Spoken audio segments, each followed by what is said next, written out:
Barbie is more than a doll, she's an icon, a billion-dollar dream machine. But behind her perfect plastic smile lies a truth few know. The man who co-created Barbie, Eliot Handler, gave the world joy while quietly losing everything. His company, his legacy, and finally himself. In this video we uncover the real story Mattel won't tell, of ambition, betrayal, and the cost of making something bigger than yourself. Because sometimes the American dream leaves its dreamers behind. In the years after World War II, America entered an era of optimism. Soldiers returned home, the economy boomed, and families moved into new suburban homes filled with modern conveniences. The American dream was now a household goal, owning a home, raising kids, and buying the latest consumer products. This cultural shift created a massive demand for toys. Baby boomers were growing up, and the toy industry exploded. This was the moment when plastic became magic, malleable, cheap, perfect for mass production. Into this fertile ground stepped Eliot Handler, a soft-spoken engineer, and his ambitious wife, Ruth. Together, they would reshape childhood and American culture with a toy that looked unlike anything on the shelves. Eliot and Ruth Handler didn't start with Barbie. In 1945, with partner Harold Matson, they launched Mattel out of a Southern California garage. The name came from a blend of Matson and Eliot's names. Matson left early on, but the Handlers pressed forward. Ruth handled business and strategy. Eliot was the builder, the problem solver. Their early success came from a toy ukulele called the Uke-A-Doodle, and then a toy gun that made them real money. But it wasn't just about profit, it was about innovation. Eliot experimented constantly with injection molded plastics, laying the technical groundwork for what would eventually become one of the most iconic toys in history. If Ruth was the spark, Eliot was the engine. Ruth dreamed big. She believed toys could shape identity, especially for girls. At the time, most dolls were baby dolls, tools to rehearse motherhood. But Ruth wanted something aspirational. Eliot, the son of Polish immigrants, was quieter, more methodical. He believed in the precision of manufacturing and took pride in getting the small things right. Their marriage and their company was built on this division of labor. Ruth imagined what Barbie could be. Eliot figured out how to make her real. It was a rare and fruitful combination: vision and execution, dream and discipline.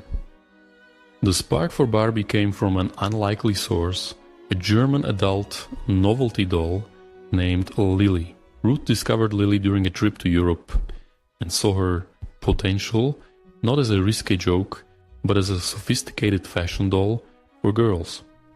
She brought one home, pitched the idea to Eliot and the team, and met resistance. A doll with adult features? That was a hard sell in 1950s America. But Ruth persisted, and Eliot began prototyping. He redesigned the doll's proportions, gave her rooted hair, interchangeable outfits, and soft vinyl skin. Lilli may have been the muse, but Barbie was entirely reimagined, and Eliot was the one who made her physically possible. Barbie debuted at the 1959 New York Toy Fair in a zebra-striped swimsuit and a sideways glance. Retailers were skeptical, parents thought she looked too grown up, but Ruth knew how to market to the real decision makers, kids. She launched a massive TV ad campaign during Saturday morning cartoons, a first in toy marketing. It worked. Barbie sold over 300,000 units in her first year. The doll wasn't just a hit, she was a revelation. Suddenly, girls could play out dreams beyond the nursery: careers, fashion, independence. For Ruth, it was proof of concept. For Eliot, it was the start of a manufacturing challenge unlike anything he'd faced. Eliot Handler wasn't just Barbie's co-creator, He was her craftsman. He oversaw the tooling, the mold design, the material choices. Plastic can be fickle, especially at scale. Eliot pushed for consistency in color, texture, and articulation. Every detail mattered. The snap of her waist, the bend of her legs, the gloss of her eyes. He pioneered new techniques to get Barbie's features just right, even when it meant redesigning parts over and over. To Eliot, Barbie wasn't a symbol or a statement. She was a product of engineering excellence. But as her popularity soared, she began to escape his control, turning from a personal creation into a corporate powerhouse. With Barbie's explosive debut, Mattel quickly transformed from a toy company into a cultural institution. By the early 1960s, Mattel was pulling in millions in revenue, going public in 1960 and expanding its reach globally. Barbie wasn't just a product, she was a phenomenon. New dolls, playsets, and accessories flew off the shelves. Mattel's marketing became legendary. Barbie commercials aired constantly, embedding her in the minds of generations. Eliot, though still deeply involved, began to see the company change. What had started in a garage was now a fast-moving corporate engine, run increasingly by numbers and market share. As Barbie grew, so did the demands. Mattel became a publicly traded company, and with that came shareholders, quarterly targets, and immense pressure. The culture shifted. Creativity gave way to efficiency. Ruth remained the powerful face of the company, while Eliot retreated further into production and engineering.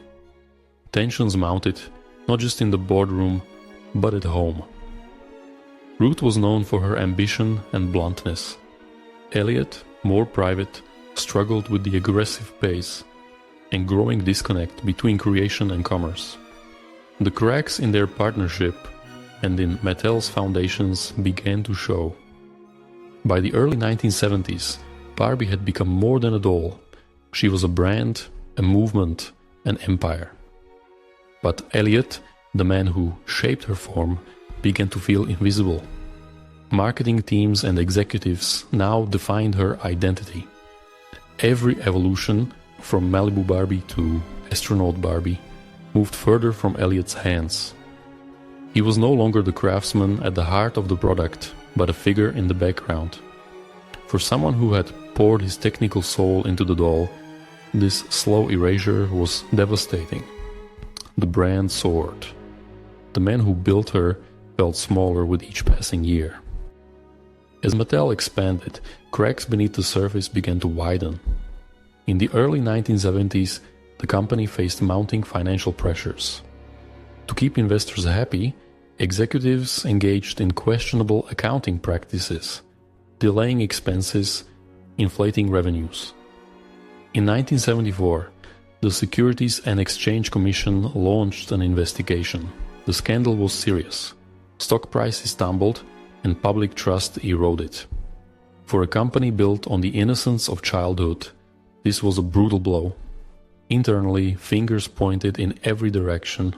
Eliot and Ruth, still high-ranking figures, found themselves under intense scrutiny. Although Ruth had been more involved in the company's business decisions, Eliot wasn't spared. As Mattel's chairman of the board, he was inevitably linked to the scandal. Public opinion didn't distinguish between roles. To the outside world, the handlers were Mattel. While Ruth fought to defend their legacy, Eliot mostly stayed silent. Not out of guilt, but disillusionment. The company he once built with his hands had turned into a labyrinth of lawyers, accountants, and PR damage control. He was out of his depth, and more painfully, out of place. In 1975, the fallout reached its peak. Under pressure from investors and regulators, Mattel forced Ruth to resign. Eliot followed soon after. Just like that, the handlers were removed from the empire they had built. It was a corporate purge dressed up as a business decision. There were no grand farewells or acknowledgements. The company wanted a clean slate, free from scandal. But for Eliot, it wasn't just a job lost. It was the loss of his life's work, his identity, and his connection to the one thing he still believed in, Barbie. And he would never truly recover from it. After being pushed out of Mattel, Eliot Handler fell into a quiet, consuming depression.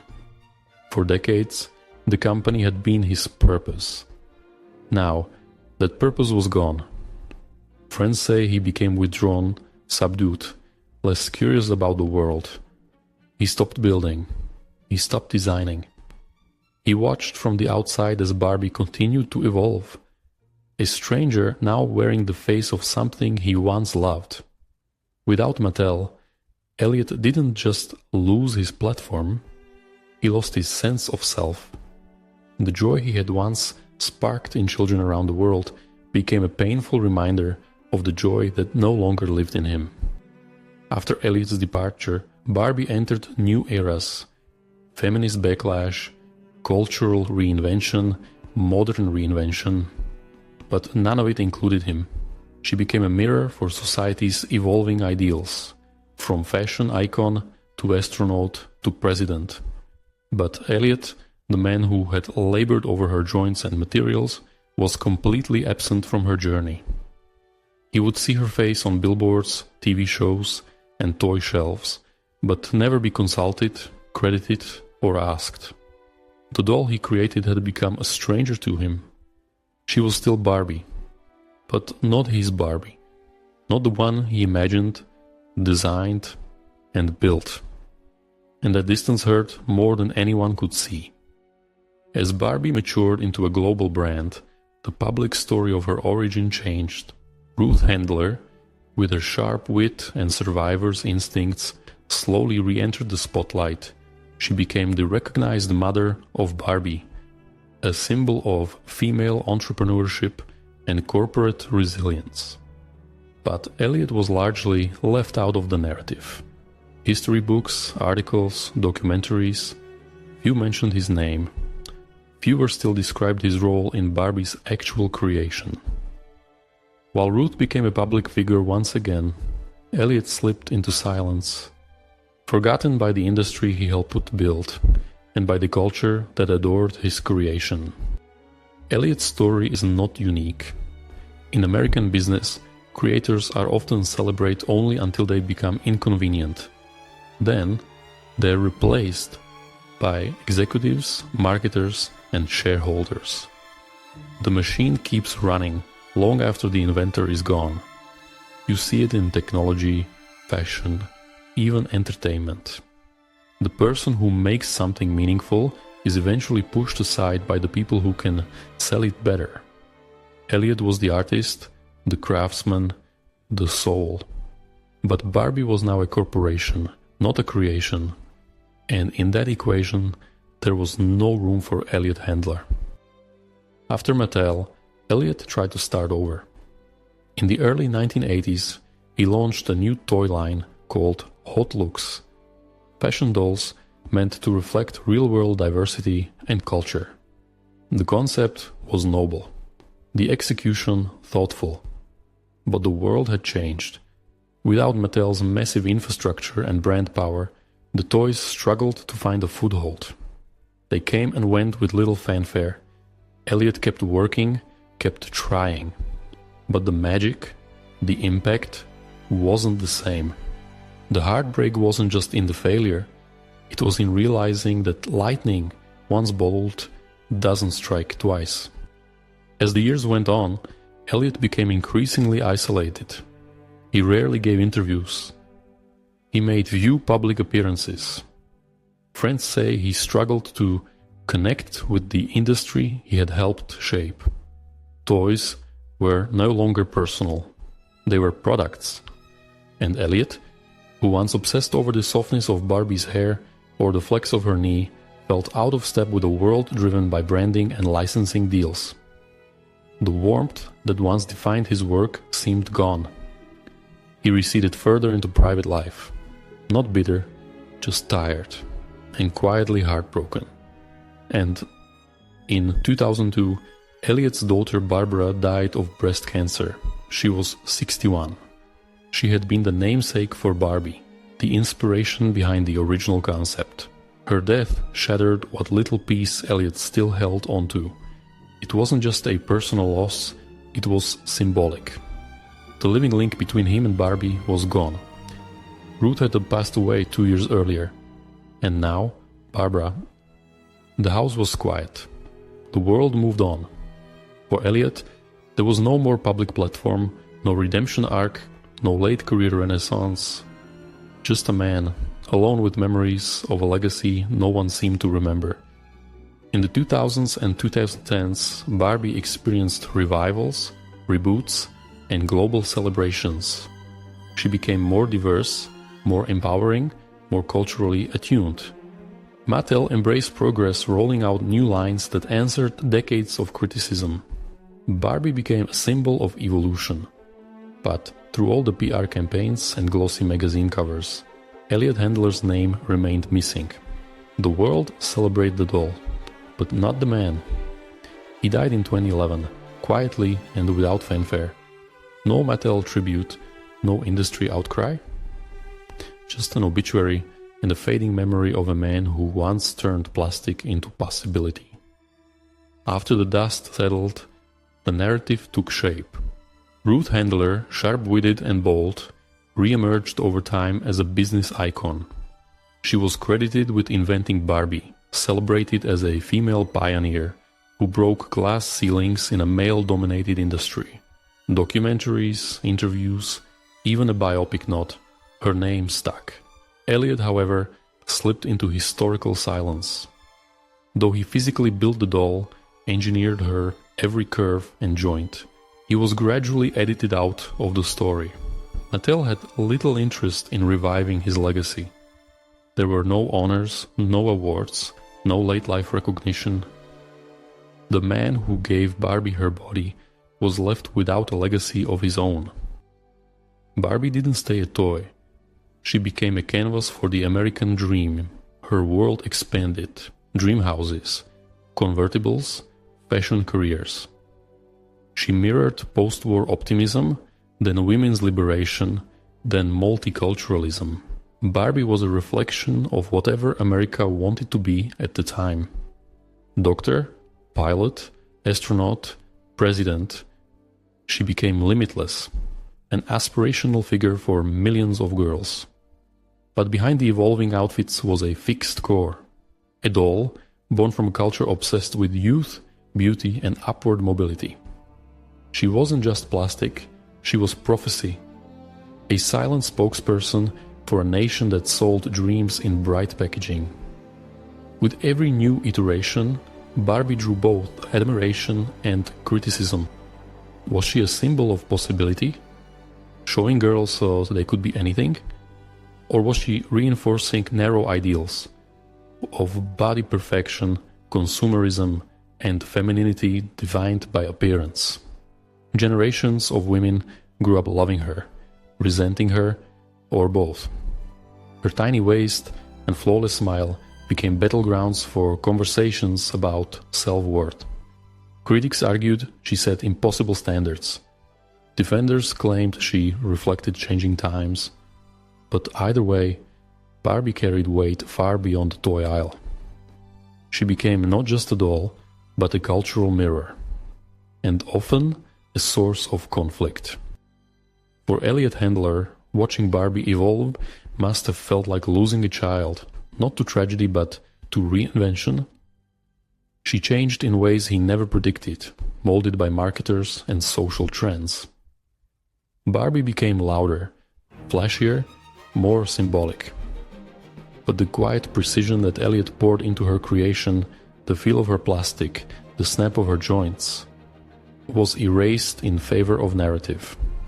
He never spoke out against it, but those close to him say he watched with a strange mix of pride and alienation. The doll was everywhere, but the soul he had given her, that careful craftsmanship, was gone. Today, Barbie's history is curated, carefully. Ruth Handler is the face of innovation. Mattel is the genius machine, And Eliot, a footnote, if mentioned at all. Corporate memory is selective. It uplifts what sells, erases what complicates. Eliot's name rarely appears in retrospectives. His role is flattened, his contributions generalized. And that's not accidental. It's the nature of legacy in big business. The story is shaped for maximum market appeal. But behind every global brand is a human blueprint. Eliot was Barbie's builder. Her bones were his. And yet the world forgot. Not because he failed, but because he didn't fit the story it wanted to tell. In recent years, Barbie has returned to the spotlight, this time as a cultural icon reinterpreted for modern audiences. Greta Gerwig's 2023 film turned the doll into a feminist metaphor, a surreal spectacle of reinvention. It was smart, self-aware, and widely praised. But one thing was conspicuously absent: Eliot Handler. The man who physically created Barbie was nowhere in the film's emotional landscape. His story, the quiet engineer erased by the machine he helped build, didn't fit the aesthetic. Mattel cooperated with the film's production, carefully shaping its own legacy. And in that curated version of the past, Eliot never existed. Eliot Handler died in 2011 at the age of 95. There was no major tribute, no Mattel campaign to honor his life. Just a few local obituaries and a fading mention in toy history circles. The company he helped build didn't issue a press release. The doll he had molded didn't wear black. It was a quiet death, painfully symbolic. For decades, he had watched from the sidelines as Barbie evolved into something global, glossy, and untouchable. And when his time came, the world barely looked up. The man who gave form to a cultural icon was buried with more silence than gratitude. There's something tragic about creating something beloved and then being cast out by it. Eliot's story echoes a familiar myth: the maker who's left behind by his own invention.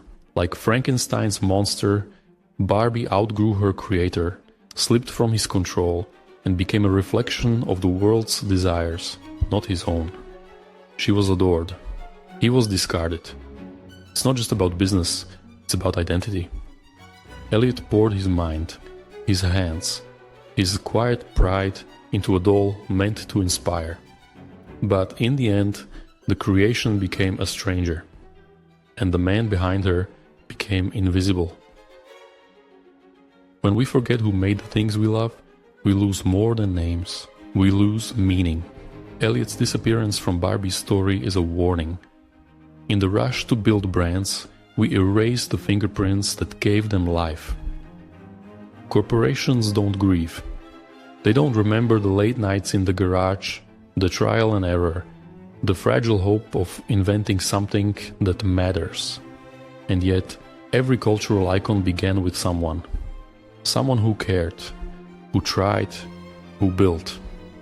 When we bury their stories, we flatten history, and we teach future makers that their work will be celebrated until it becomes inconvenient. Today, Barbie is everywhere again, rebranded as bold, inclusive, progressive. She has curves, vitiligo, careers in STEM.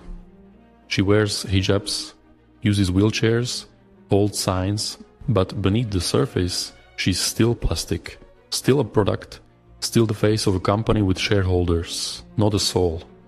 The reinventions are clever, even important, but they exist within a framework Eliot would barely recognize. The Barbie of today carries no memory of the man who once obsessed over her molded waist and the click of her knees. She's bigger than him now, and in that growth lies both triumph and loss. Eliot Handler didn't just build a doll, he shaped a generation's imagination. And yet, in the story of Barbie, the man who made her is nearly invisible. That's the cost of building a dream in America. Sometimes it swallows the dreamer whole. So the next time you see Barbie, remember, behind her perfect smile was a man who broke trying to make her real. And maybe that's the real legacy, not Barbie herself, but the quiet man behind her, forgotten by the very dream he helped create.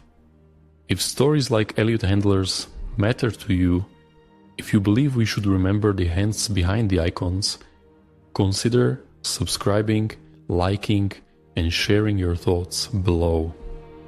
Here's a question to reflect on. What do we owe the people who create the things we love, especially when the world moves on without them? And if this story moved you, you might want to watch our last video about Marcus Persson, the creator of Minecraft, and how building a cultural phenomenon nearly broke him.